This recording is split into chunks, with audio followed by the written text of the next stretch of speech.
एक तरफ देश के प्रधानमंत्री हैं मोदी जी, जो रेयर अर्थ जैसी डील कर रहे हैं कनाडा के साथ, यूरेनियम की डील कर रहे हैं दूसरे देशों के साथ, ब्रह्मोस मिसाइलों की डील हो रही है। आज भारत अपनी डिफेंस सिस्टम को इतना स्ट्रॉन्ग कर चुका है, दूसरे देश लाइन लगा करके खड़े हुए हैं हमारे से अपने ब्रह्मोस मिसाइल खरीदने के लिए।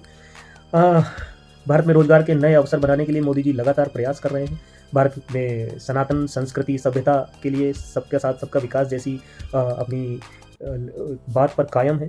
वहीं दूसरी ओर देखने में आता है कि महागठबंधन के जो दो पार्टियां हैं या दूसरे जो विपक्षी नेता हैं वो किस तरह की बातचीत कर रहे हैं और उनके विजन क्या है, उनके मुद्दे क्या हैं। उनका कोई विजन नहीं है, वो विजन विहीन है। उनके पास बातचीत करने के लिए कोई मुद्दा नहीं है, उनके पास किसी भी तरह की कोई प्लान नहीं है। 2047 भारत को विकसित राष्ट्र बनाने पर हंसते हैं, मजाक उड़ाते हैं और कहते हैं कि 2047 तक वो रहेंगे क्या।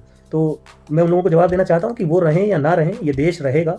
और आज का हम जो प्रयास करेंगे, पार्टी जो प्रयास करेगी, भारतीय जनता पार्टी या कोई और दूसरी पार्टी जिस तरह के प्रयास करेगी, जिस तरह का विजन रखेगी, देश उसी दिशा में जाएगा और जनता लगातार उसी पार्टी के साथ खड़ी होगी जिसके पास कोई विजन होगा, कोई मुद्दा होगा। आज प्रधानमंत्री मोदी जी के पास देश को आगे ले जाने के लिए एक नहीं सैकड़ों विजन है, एक नहीं सैकड़ों मुद्दे हैं। वो बहुत ज़बरदस्त काम कर रहे हैं और इसी वित्तीय वर्ष में भारत की इकोनॉमी $4 ट्रिलियन को शायद क्रॉस कर देगी।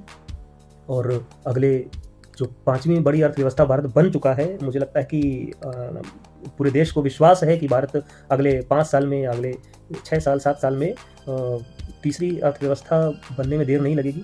क्योंकि चाइना के बाद जो जर्मनी है और जापान है, तो हम बहुत जल्दी उसको पीछे छोड़ देंगे। और इस देश की जनता को प्रधानमंत्री मोदी जी के साथ बड़े ही स्ट्रॉन्ग तरीके से खड़े रहना पड़ेगा और रोजगार के नए अवसर बिल्कुल बनेंगे। आज मोदी जी के जो काम है, मोदी जी का जो विज़न है और जो उनकी दूरदर्शिता है, उसको सलाम है।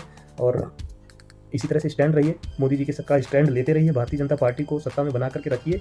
बाकी आप विपक्ष के जो भी नेता हैं उनके विज़न देखिए, उनकी बातचीत देखिए, आपको खुद ही समझ में आ जाएगा। कंपेयर करने का कोई लॉजिक ही नहीं है। जय हिंद।